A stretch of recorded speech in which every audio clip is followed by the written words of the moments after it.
ಆತ್ಮೀಯ ಬಂಧುಗಳೇ, ಮಹಾಭಾರತ ಉದ್ಯೋಗ ಪರ್ವ. ಇದರಿಂದ ವಿರಾಟ ನಗರದಲ್ಲಿ ಪಾಂಡವ ಪಕ್ಷದ ಅಧಿಕಾರಿಗಳ ಪರಾಮರ್ಶೆ, ಸೈನ್ಯದ ಸಂಗ್ರಹಣೆಯ ಉದ್ಯೋಗ, ಮತ್ತೆ ರಾಜ ದೃಪದ ಇದಾನಲ್ಲ, ಅವನು ಧೃತರಾಷ್ಟ್ರನ ಹತ್ರ ದೂತರನ್ನ ಕಳಿಸೋದು, ಈ ವಿಚಾರದ ಬಗ್ಗೆ ನಾವು ತಿಳ್ಕೊಳ್ತಾ ಇದ್ವಿ. ಹೋದ ಭಾಗದಲ್ಲಿ ಬಲರಾಮ ಮಾತಾಡಿದ್ದನ್ನ ಕೇಳಿ ಸಾತ್ಯಕಿ ಎದ್ದು ನಿಂತ್ಕೊಂಡು ಮಾತಾಡ್ತಾನೆ. ಪಾಂಡವರಿಗೆ ಎಷ್ಟೆಲ್ಲ ಅವರು ತೊಂದರೆ ಕೊಟ್ಟಿದ್ದಾರೆ, ನಿಜವಾದ ಅಧಿಕಾರ ಇರೋದು ಪಾಂಡವರಿಗೇನೆ, ಅವರ ರಾಜ್ಯವನ್ನ ಅವರಿಗೆ ಕೊಡೋದಕ್ಕೆ ಇವ್ರು ಯಾಕೆ ಭಿಕ್ಷೆ ಬೇಡೋ ಥರ ಕೇಳಬೇಕು? ಧೃತರಾಷ್ಟ್ರನೇ ತಿಳ್ಕೊಂಡು ತಾನಾಗೆ ಅದನ್ನ ಕೊಡಬೇಕು. ಅಕಸ್ಮಾತ್ ಅವ್ರು ಏನಾದರೂ ಕೊಡಲಿಲ್ಲ ಅಂತಂದರೆ ಕೌರವರೆಲ್ಲ ಸಾಯೋದಂತೂ ಖಂಡಿತ ಅಂತಂದ್ಬಿಟ್ಟು ಹೇಳ್ತಾನೆ. ಈಗ ಮುಂದುವರೆದೇನಾಗುತ್ತೆ ಅಂತ ತಿಳ್ಕೊಳ್ಳೋಣ. ನಂತರ ರಾಜ ದೃಪದ ಹೇಳ್ತಾನೆ, ದುರ್ಯೋಧನ ಶಾಂತಿಯಿಂದ ರಾಜ್ಯವನ್ನ ಕೊಡೋದಿಲ್ಲ. ಮಗನ ಮೋಹಕ್ಕೆ ವಶನಾಗಿರುವಂಥ ಧೃತರಾಷ್ಟ್ರ ಕೂಡ ಅವನು ಯಾವ ರೀತಿ ನಡ್ಕೊಳ್ತಾನೋ ಅದೇ ರೀತಿ ಇವನು ಕೂಡ ನಡ್ಕೊಳ್ತಾನೆ. ಅಂದರೆ ಅವನ ಅನುವರ್ತನೆಯನ್ನು ಇವನು ಮಾಡ್ತಾನೆ. ಮತ್ತು ಭೀಷ್ಮ, ದ್ರೋಣ ಇವರು ದೀನತೆಯ ಕಾರಣದಿಂದ ಅವರಲ್ಲಿ ದೈನ್ಯತೆ ಇದೆ, ಪಾಪ ಅನ್ಸುತ್ತೆ, ಅದಕ್ಕೋಸ್ಕರ. ಮತ್ತು ಕರ್ಣ, ಶಕುನಿ ಇದ್ದಾರಲ್ವ, ಇವರು ಮೂರ್ಖತೆಯಿಂದ, ಇವರು ಮೂರ್ಖರು, ಯಾರಿಗೆ ಸಪೋರ್ಟ್ ಮಾಡಬಾರ್ದು ಅವನಿಗೆ ಸಪೋರ್ಟ್ ಮಾಡ್ಕೊಂಡಿದಾರಲ್ಲ, ಇವರು ಮೂರ್ಖರೇ ನಿಜವಾಗ್ಲೂ. ಅವರು ಮೂರ್ಖತೆಯಿಂದ ಅವನ ಹಾಗೆ ಹೇಳ್ತಾರೆ, ಅವನು ಏನು ಹೇಳ್ತಾನೋ ಅದನ್ನೇ ಇವರು ಕೂಡ ಹೇಳ್ತಾರೆ. ನನ್ನ ಬುದ್ಧಿಯಲ್ಲಿ ಕೂಡ ಈ ಬಲದೇವರ ಪ್ರಸ್ತಾವನೆ ಒಪ್ತಾ ಇಲ್ಲ. ಅಂದರೆ ಬಲದೇವರು ಏನು ಹೇಳ್ತಾ ಇದಾರೋ ಹೋಗಿ ಕೇಳಬೇಕು ಅಂತೆಲ್ಲ ಹೇಳ್ತಿದಾರಲ್ಲ, ಮತ್ತು ದುರ್ಯೋಧನ ಏನು ತಪ್ಪು ಮಾಡಿಲ್ಲ ಅಂತೆಲ್ಲ ಹೇಳ್ತಾ ಇದ್ದಾರಲ್ಲ, ಆದರೆ ಇವರು ಹೇಳ್ತಾ ಇರೋದು ನನಗೂ ಕೂಡ ಸರಿ ಅನ್ನಿಸ್ತಾ ಇಲ್ಲ. ಆದರೂ ಕೂಡ ಶಾಂತಿಯನ್ನು ಯಾರು ಇಷ್ಟಪಡ್ತಾರೋ ಅಂಥ ಪುರುಷರು ಈ ರೀತಿನೇ ಮಾಡಬೇಕು. ಹೋಗ್ಲಿ ಬಿಡು, ಶಾಂತವಾಗಿರ್ಬೇಕು, ಅವರು ಸಮಾಧಾನವಾಗಿರ್ಬೇಕು, ನಾವು ಸಮಾಧಾನವಾಗಿರ್ಬೇಕು, ನಮಗೆ ಮೇನ್ ಶಾಂತಿ ಬೇಕು ಅಂತಂದರೆ ಈ ರೀತಿ ಮಾಡಲೇಬೇಕು. ದುರ್ಯೋಧನನ ಮುಂದೆ ಮಧುರ ವಚನಗಳನ್ನು ಯಾವ ರೀತಿಯಲ್ಲೂ ಕೂಡ ಆಡಕ್ಕೆ ಹೋಗಬಾರ್ದು. ನನ್ನ ವಿಚಾರ ಏನಪ್ಪ ಅಂತಂದರೆ, ಆ ದುಷ್ಟ ಒಳ್ಳೆ ಮಾತುಗಳಿಂದ ಹಿಡಿತಕ್ಕೆ ಬರೋದಿಲ್ಲ, ಅಂದರೆ ಕಂಟ್ರೋಲಿಗೆ ಬರಲ್ಲ.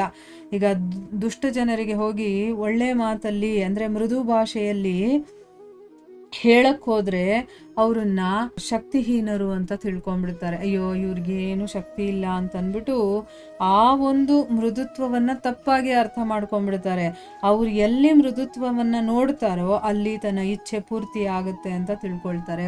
ಸಾಫ್ಟ್ ಆಗಿದ್ದಾನೆ ಇವನು, ಇಲ್ಲಿ ನನ್ನ ಬೇಳೆ ಬೇಯಿಸ್ಕೋಬೋದು, ಅಂದರೆ ನನ್ನ ಕೆಲಸ ಇಲ್ಲಿ ಆಗುತ್ತೆ ಅಂತ ತಿಳ್ಕೊಂಡ್ಬಿಡ್ತಾರೆ. ಅದಕ್ಕೆ ನಾವು ಇದನ್ನ ಮಾಡೋಣ ಅಂತ ಇವನು ಒಂದು ಐಡಿಯಾ ಕೊಡ್ತಾ ಇದ್ದಾನೀಗ. ಅದರ ಜೊತೆ ಇನ್ನೊಂದು ಕೆಲಸವನ್ನು ನಾವು ಆರಂಭ ಮಾಡೋಣ ಅಂತಂದರೆ, ಈಗ ಅವ್ರು ಹೋಗಲಿ, ದೂತರು ಹೋಗಿ ಅವ್ರ ಹತ್ರ ಹೋಗಿ ಮಾತುಕತೆ ಆಡಲಿ, ಅದರ ಜೊತೆಗೆ ಇನ್ನೊಂದು ಕೆಲಸವನ್ನು ನಾವು ಮಾಡೋಣ. ಏನು ಅಂತಂದರೆ, ನಾವು ನಮ್ಮ ಮಿತ್ರರ ಹತ್ರ, ಅಂದರೆ ನಮ್ಮ ಫ್ರೆಂಡ್ಸ್ ಇರ್ತಾರಲ್ಲ ಅವರ ಹತ್ರ ದೂತರನ್ನು ಕಳಿಸ್ಬೇಕು. ಇದರಿಂದ ಏನು ಅಂತಂದರೆ, ಮೊದಲೇ ಅವರಿಗೆ ಹೇಳಿದರೆ ಅವರು ಸೈನ್ಯವನ್ನು ರೆಡಿ ಮಾಡ್ಕೊಂಡಿರ್ತಾರೆ ನಮಗೋಸ್ಕರ. ಯಾವಾಗ ಬೇಕಾದರೂ ಈ ದುರ್ಯೋಧನ ಹೇಗೆ ಬೇಕಾದರೂ ಅವನು ಡಿಸಿಷನ್ ತಗೊಳ್ಬೋದು, ನಮಗೆ ಗೊತ್ತಿಲ್ಲ ಅಲ್ವಾ. ಅವನು ಏನಾದರೂ ಮಾಡಿಕೊಳ್ಳಿ, ನಾವು ಅದಕ್ಕೆ ಪ್ರಿಪೇರ್ ಆಗಿರೋಣ. ಅವನು ಒಪ್ಕೊಂಡ್ರೆ ಓಕೆ, ಒಪ್ಕೊಂಡಿಲ್ಲ ಅಂತಂದರೆ ಯುದ್ಧಕ್ಕೆ ನಾವು ರೆಡಿ ಆಗಿರಬೇಕು. ಅದಕ್ಕೆ ನಮ್ಮ ಮಿತ್ರರು ಯಾರಿದ್ದಾರೋ ಅವರಿಗೆಲ್ಲ ನಾವು ಹೇಳಿ ಕಳಿಸೋಣ, ನೀವು ಸೈನ್ಯವನ್ನು ತಗೊಂಡು ಸಜ್ಜಾಗಿರಿ ಅಂತಂದ್ಬಿಟ್ಟು. ಶಲ್ಯ, ದೃಷ್ಟಕೇತು, ಜಯತ್ಸೇನ ಮತ್ತು ಕೈಕೆ ರಾಜ ಇವರ ಹತ್ರಕ್ಕೆಲ್ಲ ಫಾಸ್ಟಾಗಿ ಹೋಗ್ತಾರಲ್ಲ, ಶೀಘ್ರಗಾಮಿ ದೂತರು ಅಂತ ಹೇಳ್ತಾರೆ, ಅಂಥ ದೂತರನ್ನು ಕಳಿಸ್ಬೇಕು. ದುರ್ಯೋಧನ ಕೂಡ ಖಂಡಿತವಾಗಿ ಎಲ್ಲ ರಾಜರ ಹತ್ರ ದೂತರನ್ನು ಕಳಿಸ್ತಾನೆ. ಯಾಕಂದರೆ ಅವನಿಗೆ ವಿಚಾರ ಗೊತ್ತಾಗುತ್ತೆ. ಸೊ ಈಗ ಯುದ್ಧ ಮಾಡಬೇಕು ಅಂತ ಅವನೇನಾದರೂ ನಿರ್ಧಾರ ಮಾಡಿದರೆ ಅವನು ಕೂಡ ಸಹಾಯಕ್ಕೆ ಅವನು ರಾಜರ ಹತ್ರ ಕಳಿಸ್ತಾನೆ. ಆದರೆ ರಾಜರು ಹೇಗೆ, ಇದು ಒಂದು ರೂಲ್ಸ್ ಇದೆ ಅಂತಂದರೆ, ಯಾರು ಮೊದಲು ಬಂದು ಕೇಳ್ಕೊಳ್ತಾರೋ ಅವರಿಗೆ ಅವರು ಸಹಾಯ ಮಾಡ್ತಾರೆ. ಸೊ ಮೊದಲು ಯಾರು ಕೇಳ್ತಾರೋ ಅವರಿಗೆ ಸಹಾಯ ಮಾಡ್ತೀನಿ ಅಂತ ಮಾತು ಕೊಟ್ಬಿಟ್ಟ ಮೇಲೆ ಅವರು ತಪ್ಪೋ ಹಾಗಿಲ್ಲ. ಅದಕ್ಕೋಸ್ಕರ ರಾಜರ ಹತ್ರ ಮೊದಲು ನಮ್ಮ ನಿಮಂತ್ರಣ ತಲುಪಲಿ, ಅಂದರೆ ನಮಗೆ ನೀವು ಸಹಾಯ ಮಾಡಿ ಅಂತಂದ್ಬಿಟ್ಟು ನಾವು ಮೊದಲು ಕಳಿಸ್ಬೇಕು. ಅಂದರೆ ಅರ್ಥ ಏನು, ಅವನ್ನ ಕಳ್ಸೋಕ್ಕೆ ಮುಂಚೆ ನಾವು ಕಳಿಸಿ ಆ ರಾಜರನ್ನು ನಮ್ಮ ಕಡೆ ಮಾಡ್ಕೋಬೇಕು. ಅದಕ್ಕೋಸ್ಕರನೇ ಫಾಸ್ಟಾಗಿ ನಾವು ಇವಾಗ ಕೆಲಸ ಮಾಡಬೇಕು. ನನಗೆ ಗೊತ್ತಿದೆ ನಾವು ಬಹಳ ದೊಡ್ಡ ಕೆಲಸದ ಭಾರವನ್ನು ಹೊರಬೇಕೀಗ. ಇವರು ನನ್ನ ಪುರೋಹಿತರು, ಬಹಳ ದೊಡ್ಡ ಪಂಡಿತ ಬ್ರಾಹ್ಮಣರು ಇವರಿಗೆ ಸಂದೇಶವನ್ನು ಕೊಟ್ಟು ರಾಜ ಧೃತರಾಷ್ಟ್ರನ ಹತ್ರ ಕಳಿಸಿ, ಅಂದರೆ ಪಂಡಿತರಾಗಿರೋದ್ರಿಂದ ಅವರಿಗೆ ಯಾವ ರೀತಿ ಮಾತಾಡಬೇಕು, ಹೇಗೆ ಅವನಿಗೆ ಸಮಾಧಾನದಿಂದ ಹೇಳಬೇಕು ಎಲ್ಲ ಗೊತ್ತಿರುತ್ತಲ್ವಾ. ಅದಕ್ಕೋಸ್ಕರ ಈ ಪಂಡಿತರಿದಾರಲ್ಲ ಇವರನ್ನ ಧೃತರಾಷ್ಟ್ರನ ಹತ್ರ ಕಳಿಸಿ ದುರ್ಯೋಧನ, ಭೀಷ್ಮ, ಧೃತರಾಷ್ಟ್ರ ಮತ್ತು ದ್ರೋಣಾಚಾರ್ಯ ಇವರ ಜೊತೆ ಅವರು ಬೇರೆ ಬೇರೆಯಾಗಿ ಏನನ್ನು ಹೇಳಬೇಕೋ ಅದನ್ನು ಕೂಡ ಇವರಿಗೆ ಹೇಳಿ ಕಳಿಸಿ. ಅಂದರೆ ಅಲ್ಲಿ ಹೋಗ್ಬಿಟ್ಟು ಎಲ್ಲರ ಮುಂದೆ ಏನು ಮಾತಾಡಬೇಕು ಮತ್ತು ಇವ್ರ ಹತ್ರ ಬೇರೆ ಸಪ್ರೇಟಾಗಿ ಏನಾದರೂ ಹೇಳೋದಿದ್ರೆ ಅದನ್ನು ಕೂಡ ಹೇಳಿ ಕಳಿಸಿ ಅವರು ಅದೇ ರೀತಿ ಹೋಗಿ ಹೇಳ್ತಾರೆ ಅಂತಂದ್ಬಿಟ್ಟು ಹೇಳ್ತಾರೆ. ಆಗ ಕೃಷ್ಣ ಹೇಳ್ತಾನೆ, ಮಹಾರಾಜ ದ್ರುಪದ ಸರಿಯಾದ ಮಾತನ್ನು ಹೇಳಿದ್ದಾನೆ, ಅವರು ಹೇಳಿರೋದು ಕರೆಕ್ಟಾಗಿದೆ, ಇವರ ಸಮ್ಮತಿ ಇದೆಯಲ್ಲ ಇದು ನಿಜವಾಗ್ಲೂ ಅತುಲಿತ ತೇಜಸ್ವಿ ಮಹಾರಾಜ ಯುಧಿಷ್ಠಿರ ಇದ್ದಾನಲ್ಲ ಅವನ ಕಾರ್ಯವನ್ನು ಸಿದ್ಧ ಮಾಡುವಂಥದ್ದಾಗಿದೆ. ಅಂದರೆ ಅಲ್ಲಿಗೆ ದೂತರನ್ನು ಕಳಿಸಿ ಇಲ್ಲಿ ನಾವು ಇದಕ್ಕೆಲ್ಲ ಅರೇಂಜ್ ಮಾಡ್ಕೊಳ್ಳೋದಿದೆಯಲ್ಲ ಇದು ಕರೆಕ್ಟಾಗಿದೆ, ಅವ್ರು ಹೇಳಿದಾಗೆ ನಾವು ಮಾಡೋಣ. ಅದಕ್ಕೋಸ್ಕರ ನಾವು ಒಳ್ಳೆ ನೀತಿಯಿಂದ ಅಂದರೆ ಸ್ವಲ್ಪ ಯೋಚನೆ ಮಾಡಿ ಐಡಿಯಾ ಮಾಡಿ ಕೆಲಸವನ್ನು ಈಗ ಮಾಡಬೇಕಾಗಿದೆ. ಅದಕ್ಕೋಸ್ಕರ ಮೊದಲು ನಾವು ಈ ರೀತಿ ಮಾಡಬೇಕು. ಏನು ಅಂತಂದರೆ ಯಾವ ಮನುಷ್ಯ ವಿಪರೀತವಾಗಿ ಆಚರಣೆಯನ್ನು ಮಾಡ್ತಾನೋ ಅವನು ಮಹಾಮೂರ್ಖ. ಆಯಸ್ಸು ಮತ್ತು ಶಾಸ್ತ್ರದ ಜ್ಞಾನದ ದೃಷ್ಟಿಯಿಂದ ನೀವೇ ನಮ್ಮೆಲ್ಲರಲ್ಲಿ ದೊಡ್ಡವರು, ನಾವೆಲ್ಲರೂ ಕೂಡ ನಿಮ್ಮ ಶಿಷ್ಯರ ಹಾಗೆ. ಅದಕ್ಕೋಸ್ಕರನೇ ರಾಜ ಧೃತರಾಷ್ಟ್ರನಿಗೆ ನೀವೇ ಈ ರೀತಿಯ ಸಂದೇಶವನ್ನು ಕಳಿಸಿ.